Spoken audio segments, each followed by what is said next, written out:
You're listening to the Alleluia podcast, where faith and animation collide. Each episode will discuss the various topics in animated movies and TV shows, while also sharing our thoughts and opinions as they relate to faith and spirituality. Get ready to raise a hallelujah. It's time for Alleluia. All right, you're locked into another episode of the Alleluia podcast. My name is Josh, and as always, I'm here with my lovely wife, Rebecca. Hello, everybody. So today's episode is going to be a little bit differently. Generally, through the course of this podcast, we have taken an animated movie or TV show and kind of like dissected it a little bit in regards to biblical pretenses, spirituality, stuff like that. But today, we have a very special guest I'm very excited about, and we're going to give our full time of this episode to them. So Rebecca, I don't want to waste any time. Go ahead and introduce our guest for this episode. So today we are going to be talking to Katie Leigh. She is a multifaceted voiceover veteran. She is beloved character. She is beloved character. She is a beloved. Yeah. It's all good. She's a beloved character in the world's largest running international radio drama, Adventures in Odyssey. Her voice has been heard in such shows as Jim Henson's Muppet Babies, Darkwing Duck, Disney's Adventures in the Gummie Bears, Totally Spies, Lego Star Wars, Padawan Menace, and many others. She has decades of experience in every genre of voiceover, creating voices for toys, games, apps, ads, and e-learning. Katie specializes in kids and character voices. Welcome to the show, Katie. Hi, thank you for having me. This is fun. I think I don't know if Odyssey is the largest show, but it's the longest running show. Although we've had it is pretty big cast. I guess if you count all the actors who've been on the show, maybe this is the largest. I actually read that wrong. It is the longest. You are correct. Awesome. And Katie, we basically just want to take this episode to basically ask you some questions, do a little bit of a discussion about Adventures in Odyssey, and just kind of have our audience get to know you a little bit better. So Rebecca and I are going to kind of tag team on the interview questions. So first off, kind of tell us a little bit of how you got your start in voice acting. How I got my start? Well, basically somebody suggested that I do it. And I thought, okay, maybe I could do that. Maybe I could, make some extra money. I was in college and thought, okay, that sounds like a possibility. And I made a demo, and I was fortunate enough to get an agent. I was living in San Francisco when I made the demo. Although the people who suggested it were in Los Angeles, which is where I'm from. And I ended up getting a job or two when I graduated college with a degree in broadcasting. And I didn't know really what I wanted to do, but I had sort of started down that path. And they said, well, you got to go back to LA because that's where all the animation is. And I reluctantly went back to LA, but I got an agent right away. And I thought, well, I'll give it 2 years and see what happens. And haven't done anything else since. That's awesome. Nice. Yeah, not too many people can say that, because other people have had like jobs like, in conjunction with like acting or voice acting, but doing this like full time, like that's, I guess, like kind of the goal of any creative person is to do your craft, full time. Well, and that's not to say I haven't done other things. I always think it's good to, when I did move to LA, it did take 2 years. I was a key punch operator before I, and then I was full time. And then there's been other times in my life. I'm also have my credential to be a substitute teacher, because there was a time in my life when I felt like I needed to be home with my kids. And, I did that, and to supplement income, because the business goes up and down. But, it was more like a supplement, I guess. But yeah, I'm extremely thankful. It's so funny because people who know me from Adventures in Odyssey, sometimes they think we record 5 days a week, which couldn't be farthest from the truth, It's a whole bunch of little jobs piled together, Yeah, absolutely. Uh, yeah. So what is like a typical like recording session when you go to Colorado Springs, where AIO is recording? What is Oh, no, kind of like? AIO is recorded in Burbank. Oh, in Burbank. Okay, my apologies. They come to us. Okay, okay. Although I will say, for the first time in 35 years, I actually did record in Colorado Springs last week because I was there and it just worked out the way they needed to do something. I did an episode, but that was the first one I've ever done in Colorado. Oh, nice. But typically we show up for work.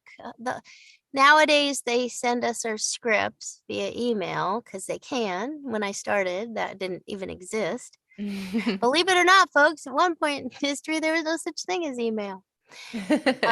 So we get there and they give us our scripts, and we, now they kind of work around people's schedules, so we don't actually record linearly necessarily. It's whoever they can book in the studio to get all their scenes together. It's a real huge logistic nightmare, especially with COVID, because they're only allowed so many people in the studio at a time. And then they want to be mindful of people's schedules. So that instead of having people come back 2 or 3 days, they'll just try to get everybody's stuff done in 1 or 2 days. Yeah, and they record 4 times a year.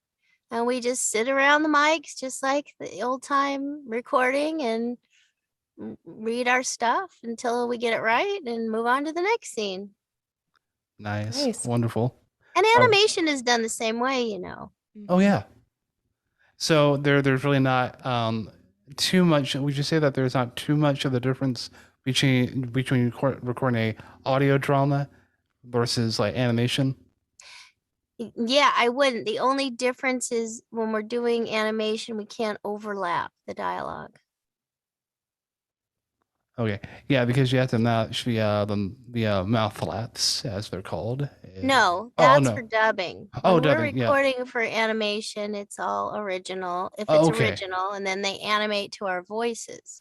Gotcha. But it has to do with overlapping the tracks and Okay. something animate, because they do have, it's produced differently. But in radio, you have the freedom to talk over each other, and it's just different. Wonderful. Rebecca, let's go ahead and get on to our next question. Oh, yeah. Although, actually, now that I think about it, radio commercials are like that. I'm not sure in Odyssey if we're allowed to overlap anymore. I'm going to have to think about it the next time I go. Okay. So you've been the voice of many characters, some of which, of course, we remember from our childhood. In the realm of animation, what was the first character that you voiced? And tell us about how that experience was compared to other projects that you've worked on. Well, I mean, the first one I ever got booked to do was for a Mork and Mindy cartoon. And I was very excited because I thought I was going to get to meet, Robin Williams and Jonathan Winters. And it turned out I was the only one in the studio when I came in to do my lines. I thought I was going to be a regular character on the show. So my boss fired me from my key punch job. And it turned out I only did 1 episode. But that happened. That was at Hanna-Barbera, but other work came after that. And, that was unusual actually to be by myself, because for the most part in my career, there were, we did ensemble work. But that was that. Maybe they weren't sure if I was going to work out or not. So, because it was my first gig. I kind of feel sometimes it's that way when you have the first gig. I know my first gig, like doing videography, it was just like a small little project, and I thought, it's gonna be this grandiose thing. But a lot of times, you have to set your expectations a little bit lower than that. You know what? It certainly gave me a good sense of how the business works, and when the economy's down and people are down. The first time I ever experienced a real downturn in the economy, and I was feeling sorry for all my neighbors, and I realized, well, you know what? I get fired every day. There's no job security in voiceover.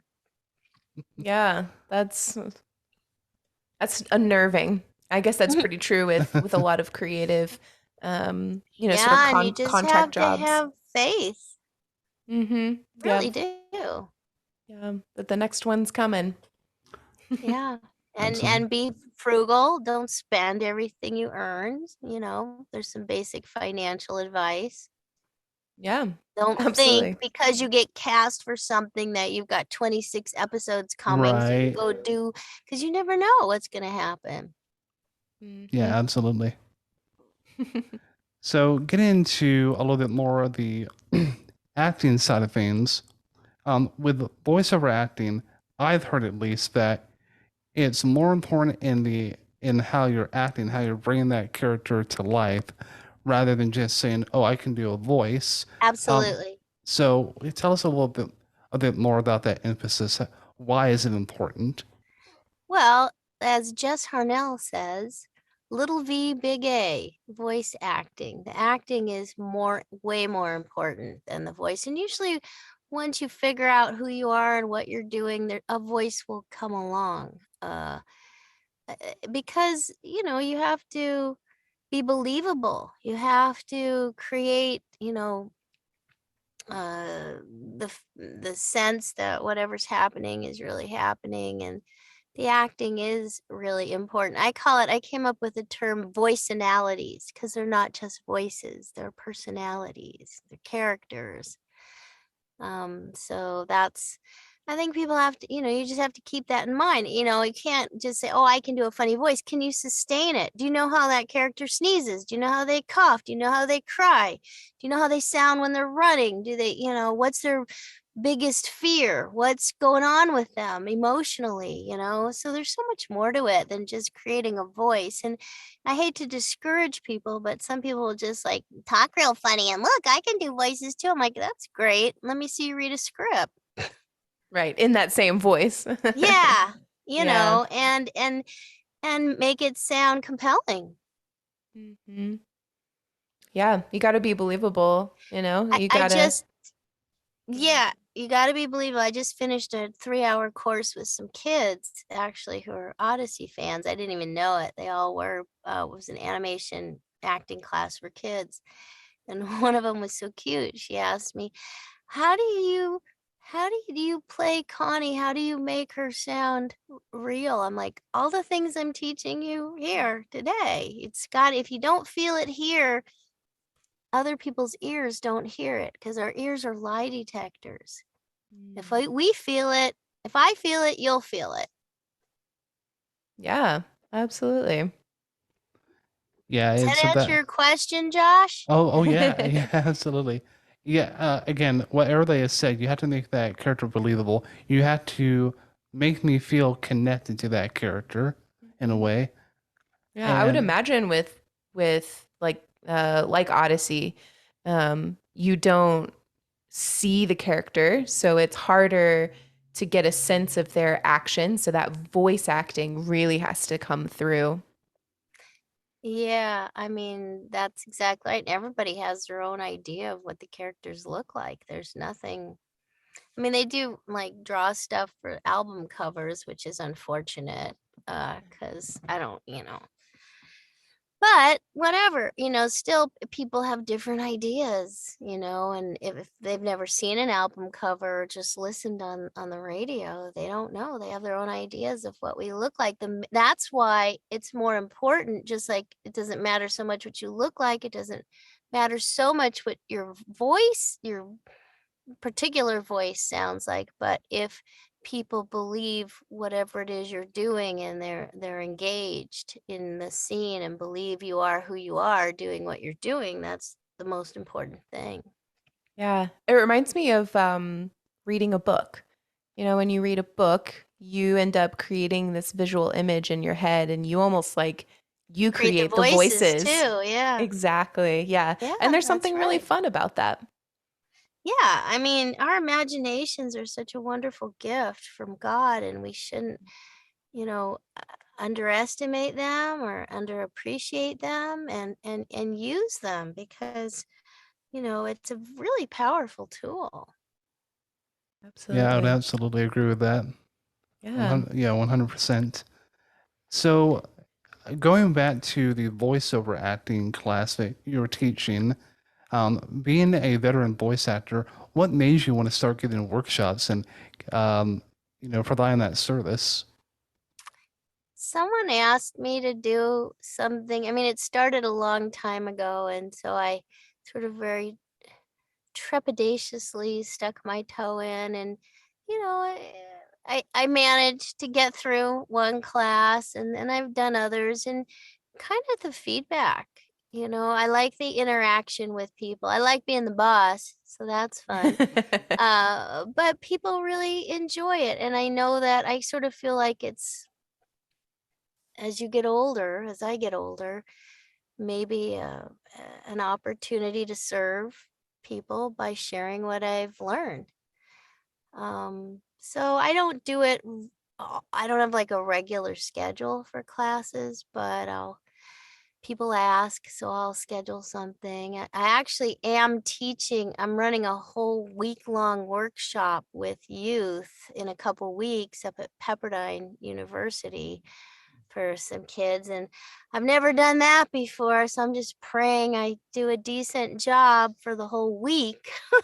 3 hours is what I can handle. I don't know if a week will be a little different, but I have some guests coming in to share with the students too, because I think it's good to get a different perspective.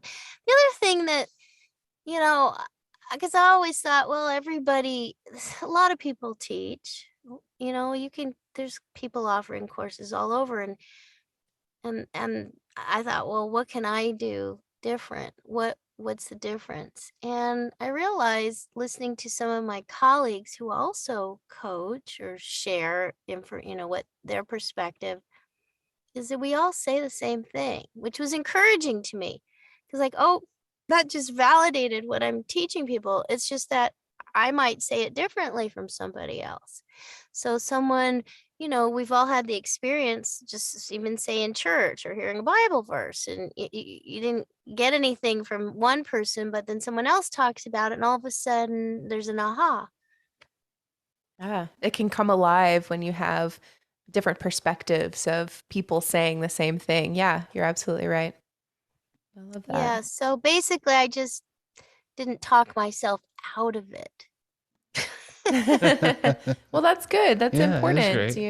because so many people could be presented with a kind of scary opportunity like that, stepping into something new, and then go, "Ooh, but I could never do that. I couldn't." It is scary, but I also, I guess, get a little desperate getting older too. I think, well, try it. What have you got to lose? What are they going to do? Fire me from what? And when the job ends, it ends. If I never want me again, okay, well, there's feedback for you, right? Yeah, that's one way to look at it. HR person. I mean, if I'm not good, I'll know it, and we'll go. But just the same way I started in voiceover, if I can't make a living, then I'll have to go find something else to do. Right. Yeah. Right. So I encourage people to try things. I mean, we only learn by doing, and that's my philosophy when I teach voiceover. I don't like to give a lot of lecture. I just like people to do it, and then I give them feedback, and they learn by doing. And I think that's the best way. As a matter of fact, we have a Friday morning animation workout through organization called VO Heaven. And people who are, maybe they're already doing voiceover, but they kind of want to get a little better with creating characters or interested in what it's like. It's not for a brand new beginner, but they can join. It's only $30 a month, and you're in a different workout group every Friday morning, and we self-direct, we direct each other, and it's a great supportive way of developing your skill at creating characters. Well, that sounds good. That sounds like really beneficial to all that will be involved in that. Yeah, it has been for me too. Yeah, that's great. Well, you mentioned, just a second ago, creating characters. What is your process that you go through when you're looking at a character and creating the voice for that? What would your process be? Definitely reading the script first to Okay. see what that is. And I would, I don't know, start to ruminate on their emotions and their thoughts and sort of what's left out of the script itself. And Well, you yeah. would make a really good voiceover teacher. Yeah. And then what makes me different from you is I bring my experience and my emotional reactions to how I interpret the script, and you would probably do it similarly, but with your own history, your own experience. The other thing is that, there's nothing new under the sun. So you read a character, you go, oh, this reminds me of so and so or something else I saw. So that you kind of channel that too to help create the character. So yeah, you got it. Hooray. Well, there you go. And the other thing is once you get into the studio too, if you have other actors or even if you don't, the director's going to listen to your choice and say, you know what, that's really great, but you kind of sound like this other character we have. Can you pitch it down? Can you add something? Can you make it a little gruffer or older, whatever? And so there's that fine tuning so that all the actors are discernible. Yeah. Well, that's particularly important when you're only, again, hearing the voice. Yeah, and we've had, I've had feedback before on some shows like we couldn't tell who was who, and that's important. Yeah, absolutely. That's why you need the director there to be able to listen to all of that and go and give direction. Exactly. Yeah. And get into a bit of the spiritual aspect. How would you say that your faith kind of intertwines or influences your career?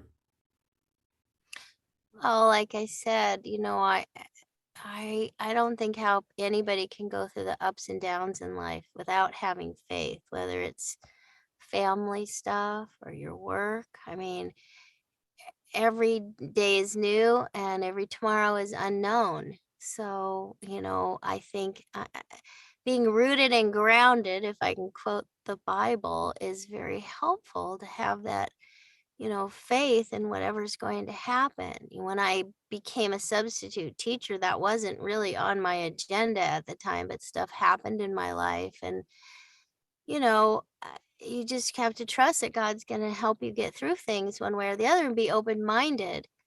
And I tithe, which I think is very important. I really do.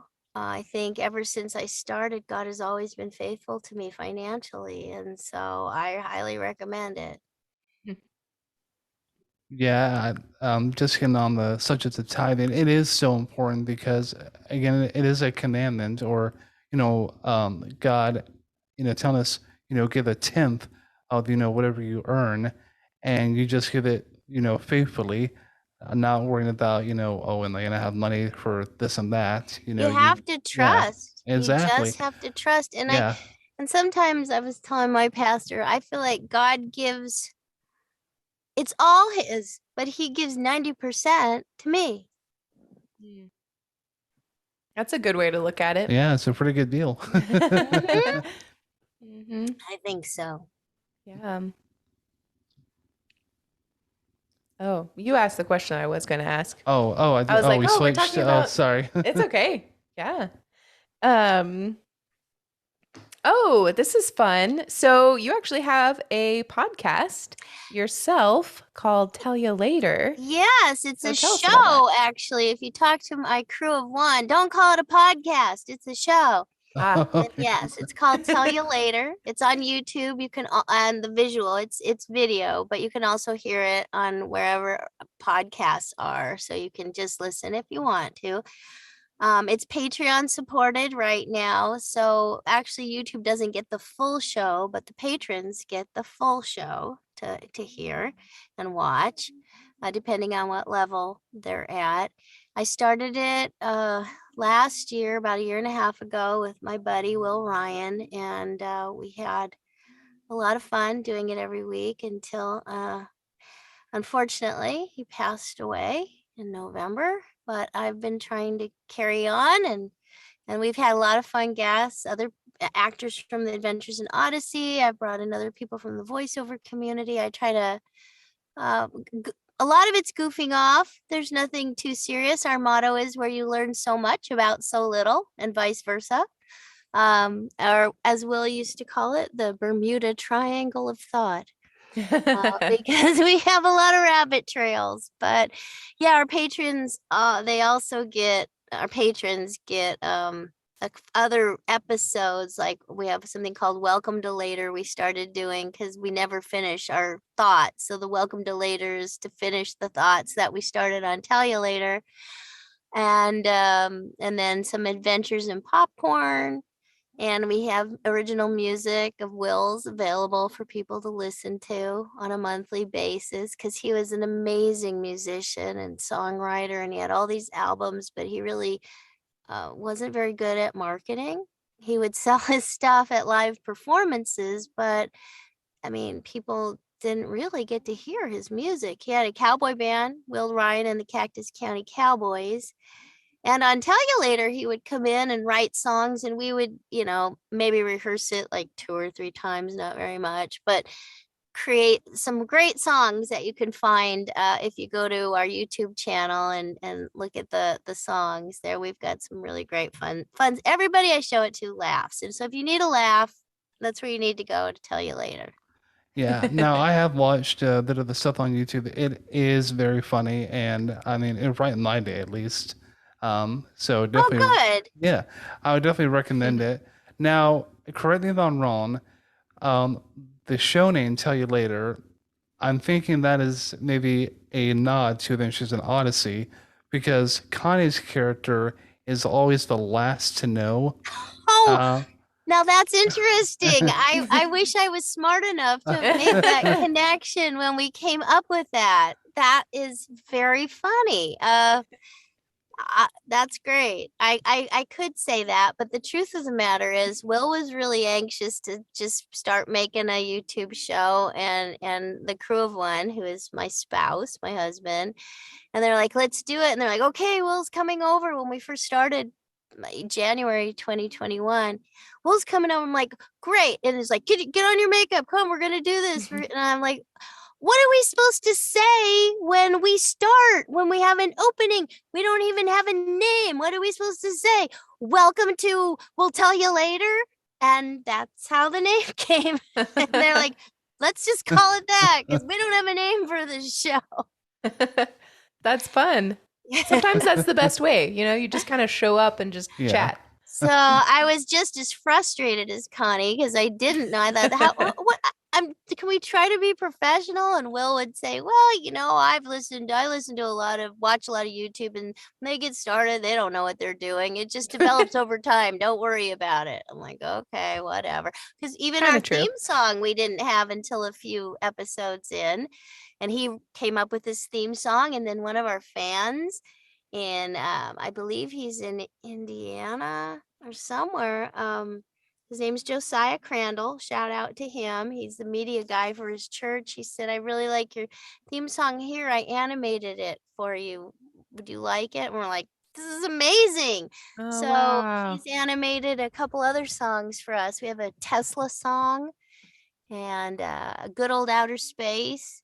So he's done some really great work for us for that. And the other one was just a gift from heaven. We're like, this is amazing, wonderful.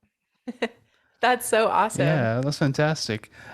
So talking about Will, like yourself, Will was one of the longest running characters and voices on Adventures in Odyssey. For those of you who don't know, you played the character of Eugene Meltzer. And will you mind telling us about maybe a couple of your fondest memories of working with Will? Oh, well, I started working with Will when we were doing Dumbo's Circus on the Disney Channel. So we worked like 3 days a week. Walker Edmiston was also on the show. Hal Smith was on the show. Pretty much the whole entire cast of Odyssey. So, and Will and I, we just became friends. When I went to do my first Odyssey episode, I was shocked that all the rest of the people were there because I didn't know who else had been cast. But, if you look at our book, Will and I wrote a book called Adventures in Oddity. And the story behind that, even before Odyssey came about, I asked Will to pose with me for some headshots, like commercial composite shots. And I found this picture, the original. This is our original book. And you see that picture? Yes. I found this picture and I called Will. I said, Will, we look like Connie and Eugene in this picture. And we hadn't even heard, there was no Odyssey at the time when we shot this. And I said, well, we should give this to It Focus. does. It's crazy. We look like Connie and Eugene. And he said, no, don't give it to them. We'll use it for the cover of our book. I said, what book? He goes, we'll write one. So this book was written because of this picture. And this is the red version. This is the original. I have originals left, but we added 58 pages about 2 years ago. So it's Adventures in Oddity, the bonus edition. And people can order that on Amazon or from me, autographed through my website, katieleigh.com. We have one left that Will signed. They're a little more expensive because they're pretty special. Yeah. And when he passed away, he set up this legacy foundation for animators, actually, through a CIFA, a grant. He wanted to give 3 animators every year, 3 people involved in animation industry. So that money goes to help fund that. So there's one left. But also you can listen to, so this is kind of how our show started, because we recorded an audio version of our book originally, the first one. Then the extra 58 pages, we did that too, but Crew of One decided to record us on camera reading that. So that was our first experience. I mean, we've simplified the way we do things so much since then. I mean, and you can see like coffee cups behind me and my couch. It's real casual, but he had like 3 cameras up trying to do all his major stuff. But anyway, so the MP3 is available also through my website if anybody wants to buy it just to listen to us reading it. And as Will says, it has more music than the book. But they can also just get the book if they want. And I think the video is available on Vimeo. The Adventures in Oddity bonus chapters are available on Vimeo to watch. Wow, I did not know. I definitely awesome. want to check that out. Absolutely. Oh, yes. Yeah, check. Well, I think if it doesn't say on my website and it doesn't say on Tell You Later, email me, because I don't know. I could ask the Crew of One how if you go to patreon.com, Tell You Later, it might be on there. You want me to ask? Yeah, if you could, yeah. Okay, hold on. Hey, Crew of One. Yes. How do people find the Vimeo of the Adventures in Oddity bonus edition? They go to the YouTube page. There's a link. There's a link on our YouTube channel? Yes. There's a link on our YouTube channel. Okay. I Sounds don't great. know. But we do appreciate our patrons because they really helped us, figure out, get a little better equipment. And, they helped us get to, so many views that we needed for YouTube. But, I don't know, like I said, every day's new. I don't know the future. I think this week is episode 74. Oh, wow. That's awesome.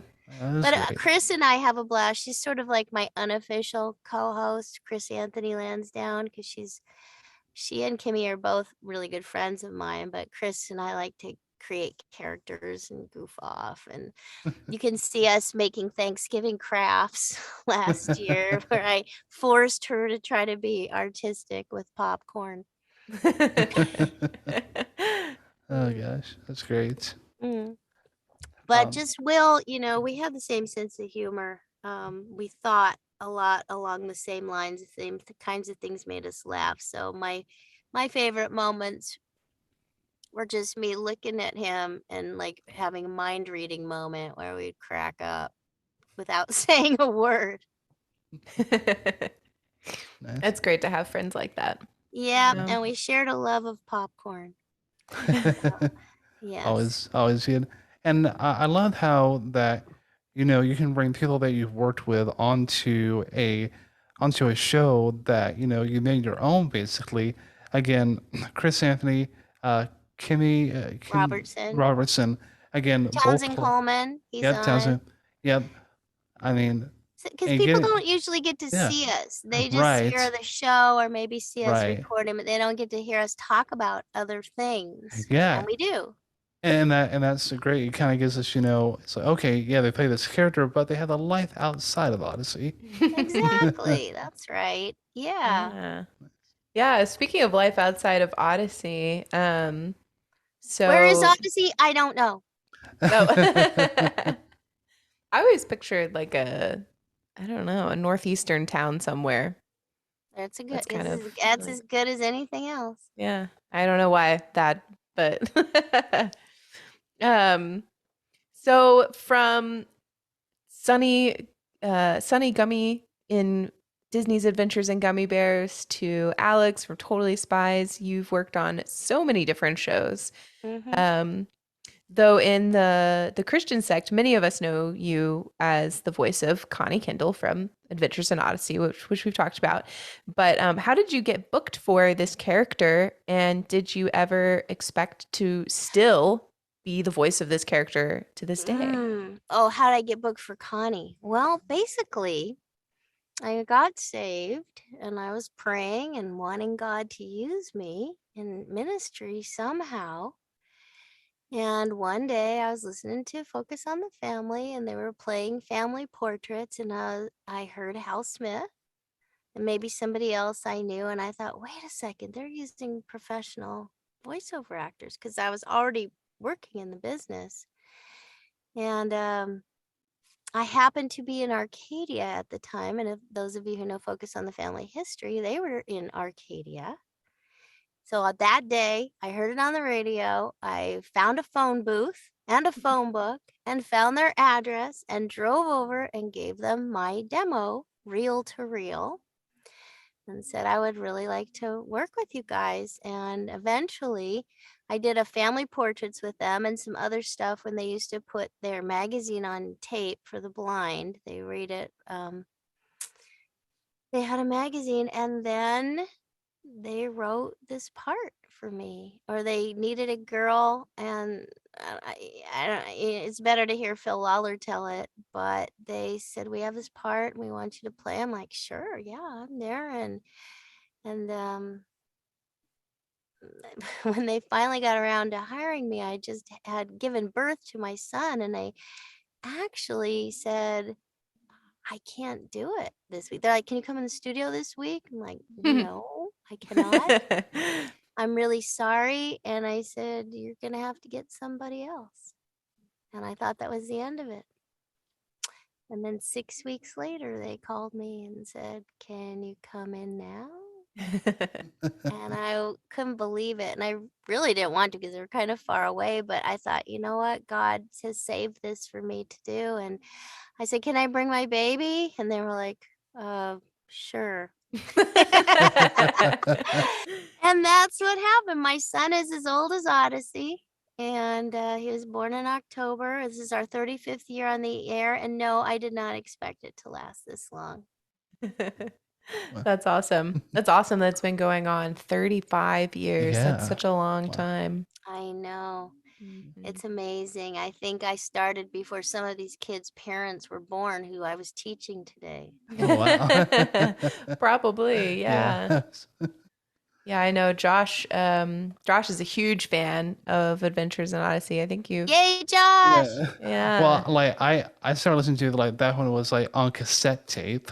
Yeah. So yeah, and now for those of us in the digital age, now all the episodes are available on aioclub.org. Yeah. So that's a great And there's avenue. only about 960 of them or something. Yeah, 970. They're planning a Just a big few. event. They're planning a big event when we hit 1,000. Oh, But in the wow. meantime, in Whittier in September, Whittier, California, in case anybody's listening, there's something called Alpha Omega Con, a Christian Comic Con. And Oh, we are going to be there. I am, and hopefully some of my other cast members to do like a meet and greet and a panel discussion and autographs and stuff at that. So that's September 24th. It's a Saturday.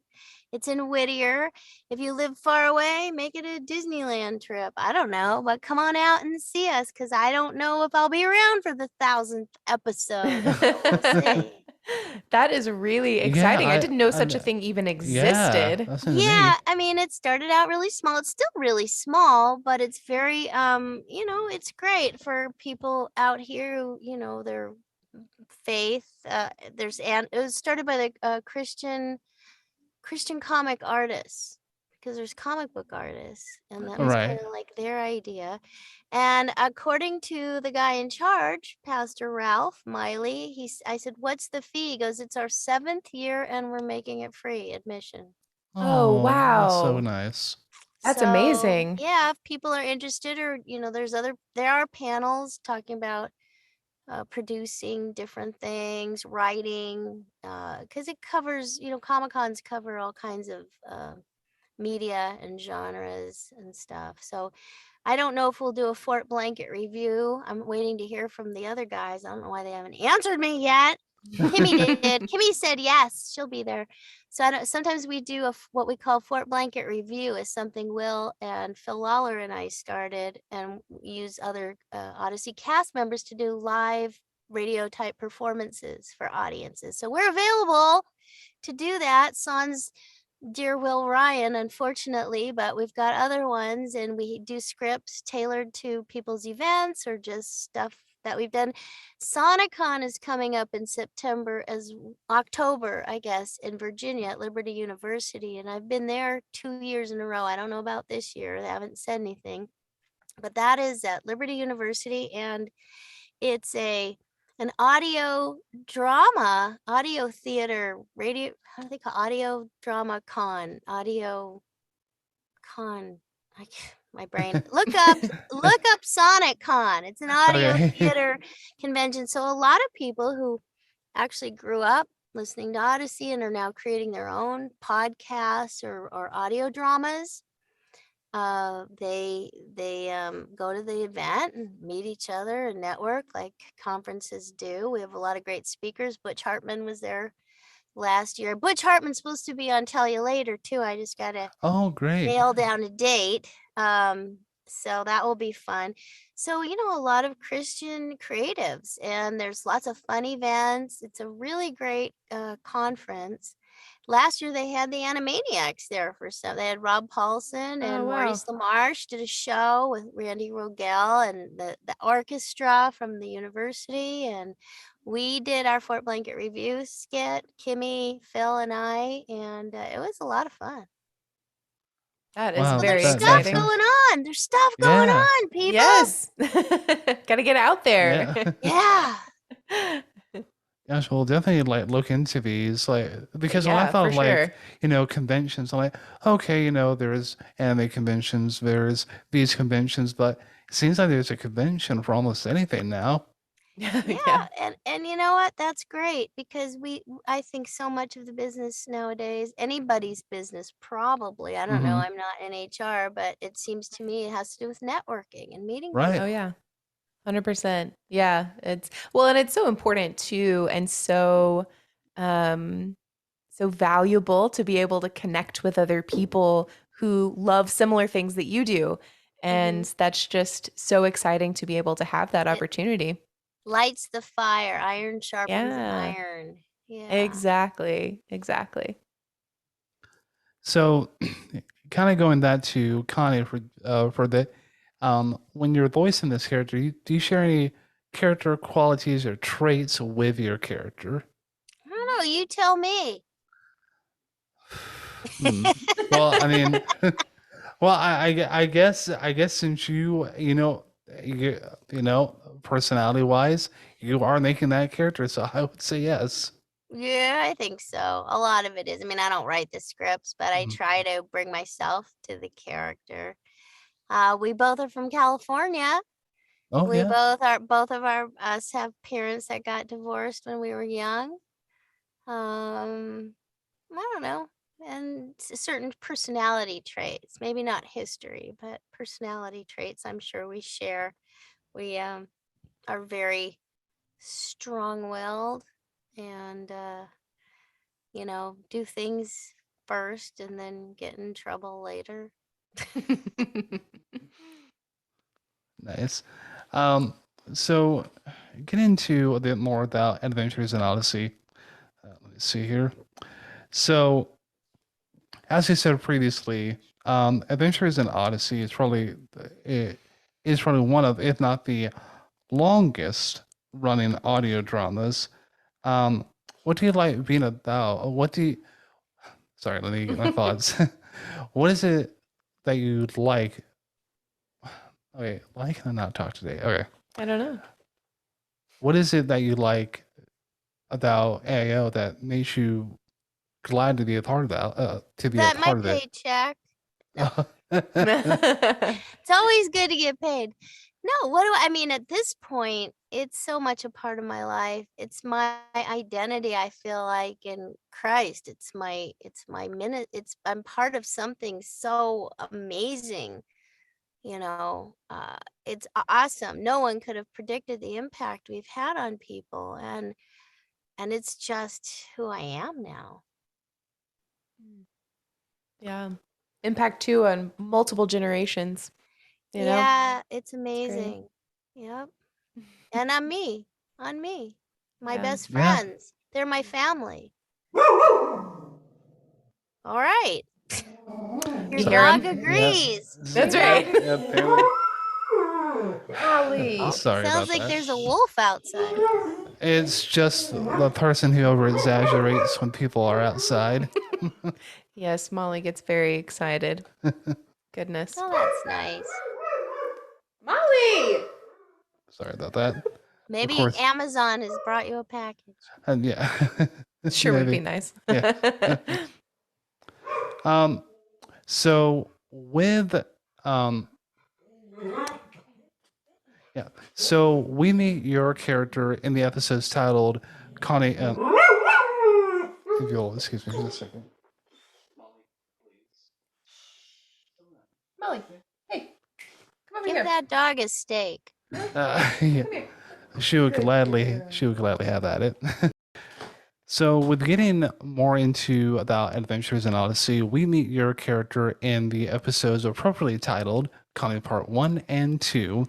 Over time, Connie becomes a Christian and she develops a lot as a character. I know that, a few albums back, Connie learns that she has a half sister named Jules, so she becomes kind of a parental figure. How else do you believe or think that Connie has developed as a character through this series? Well, I think she's certainly matured in her faith from going from a non-believer to a believer and still, trying to navigate her way in life and accepting things that maybe she doesn't necessarily like and trusting God. Having Jules around has really brought her up a notch and showed her what it's like to, have the responsibility of somebody else and other people's interests. So I think that's a natural progression, maturing of people as they get older, and definitely of Connie. And out of all the episodes of the AIO, what would you think would be your favorite or a few of your favorites from the series? I'm sure that's hard. Whatever yours are my favorite. Okay, that's a good answer. What are yours? Oh gosh. California, parts 1 and 2 were great. I think Connie really had to go through a traumatic experience in life expectancy. I think that was a Yes. 2 or 3 parter when she lost her mom. So that was good. I just re-listened to Pamela Has a Problem. Yes, where they tackled the abortion issue. And with, the recent events of, Roe v. Wade being overturned, that's certainly a timely episode. Yeah. Yeah. Yeah, and that's on the album, the quote unquote the lost episodes. Because I had never heard that until like recently as well. Yeah, I don't think they put it on an album, but I don't think they broadcast it. At least that's what I heard in the rap that I was listening to yesterday. Nice. And as far as like a comedic episode, I Slap Floor. yes, High Slap Floor was a good one. Suspicious Minds was also a good one, where Connie and Jean are trying to figure out the mystery of the missing cash from the register. The missing cash from the register. What happened? Who took it? Yeah.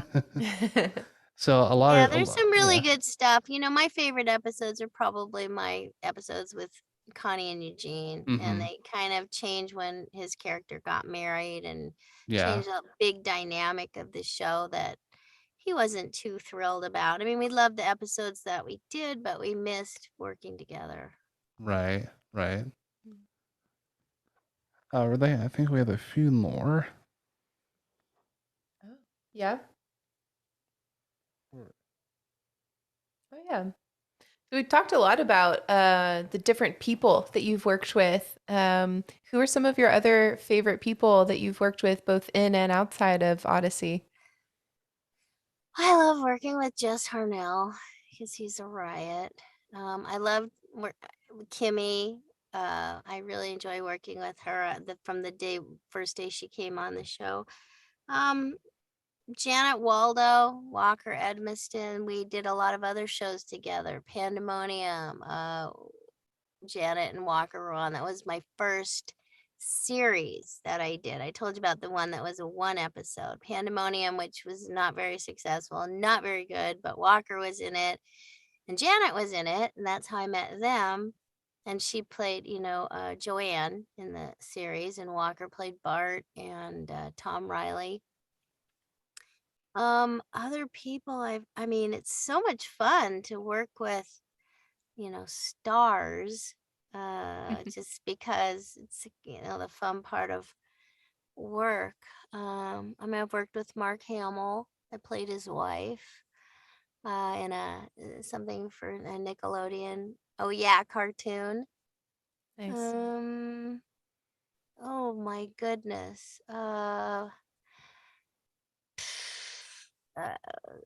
John Candy. I worked on a show called Camp Candy. That was pretty awesome. And Eugene Levy came in, and Andrea Martin. I love all the people, all the voiceover people. Frank Welker, it was one of my favorite people. Dave Coulier worked on Muppet Babies. Brucey Taylor, who was Minnie Mouse for years. I can't think of a better job. It's just so much fun. I work with the best people. I don't think HR would have fired any of them. And I love hearing that. There's not too many industries, at least in my opinion, where you get to work with people on a repeat basis, and these people, become close friends and everything like that. So that's wonderful. I know it's kind of a weird thing at this point in my life when, some people pass away, or you just realize my friends are kind of famous. Like we all think it's a little weird, like, we'll go over and, hang out or go to church or something, and yet, we have these other lives. They're our friends, and it's a strange place to be, in a way, but we're just normal people to us. Yeah, well, and that's such a great lesson, being here in Nashville. I grew up in Nashville, and when you grow up in Nashville, it's like, yeah, you just see movie stars and country music stars and all, like they're everywhere. A lot like, of my friends have moved to Nashville, so you probably bumped into them. Yeah, probably. And it's just Jason kind of every Marsden day. just did a Comic-Con in Nashville. Oh, yeah. Really? Mm-hmm. He was on Gummie Bears. Nice. Yeah, they Very just nice. did one. He helped put it on, so probably be more. Mm. I'd love to come to Nashville. I've never been there for a con. Oh, yeah, it's great. Yeah. Nashville's great. Might want to avoid Broadway, but yeah, you know, especially on the weekends. yeah. Whatever. Yeah. There's a lot of great stuff though. The Ryman's awesome. And yeah, a lot of really cool things in Nashville. And if you go outside of Nashville as well, in the areas a little further south, which is kind of where we are, there's great spots. Well, you know, even I went to visit my cousin when I was in Colorado Springs, and I didn't realize that where she grew up, Adam Rich, who was in a show called Family, can't think of it. He's in a show with Willie Ames, a TV show, Adam Rich. I don't think it was Party of Five. It was I can't even think of it. Anyway, he worked on Dungeons and Dragons with me when he was a kid, which is another show. And she was saying they used to live on the same neighborhood, and he used to like charge at her on his, mini bike. So, I mean, if you grow up in a certain area, you're right. You just get used to things. Yeah. That's normal. That's who lives there. Yep, exactly. And people are people, that's just their job. That's what they do. So why treat them any differently? They're just a human. Right. But most people don't see when someone passes away that their friends or family are in the news. Right. Well, that's the difference. That is true. That is. Yeah. Anything else? I think we are about wrapping up. Katie, we want to thank you so much for taking the time to be on our podcast today. If people want to know more about you or follow you, where can they follow you at? Oh, well, I guess they can follow me around the corner.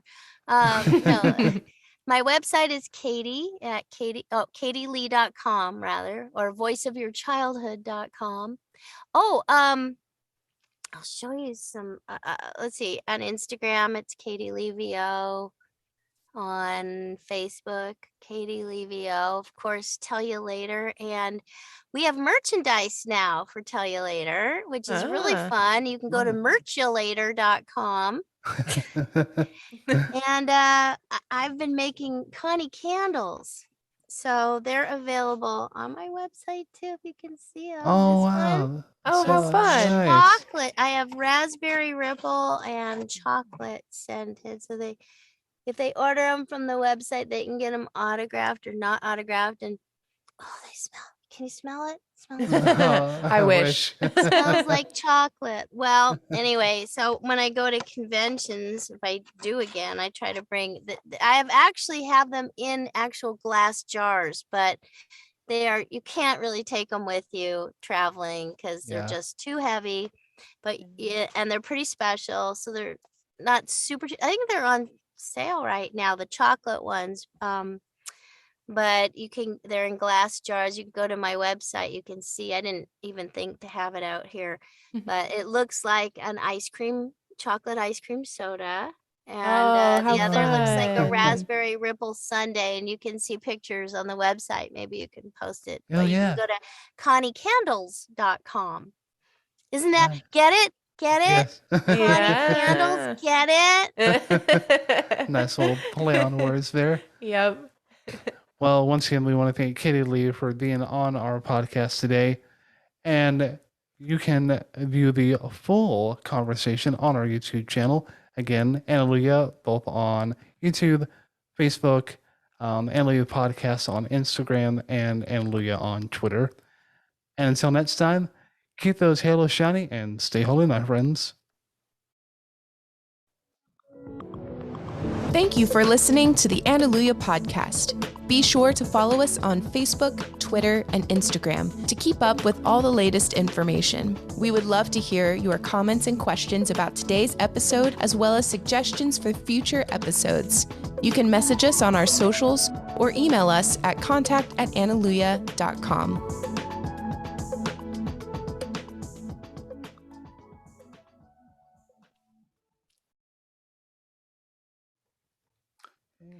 Well, that's really great.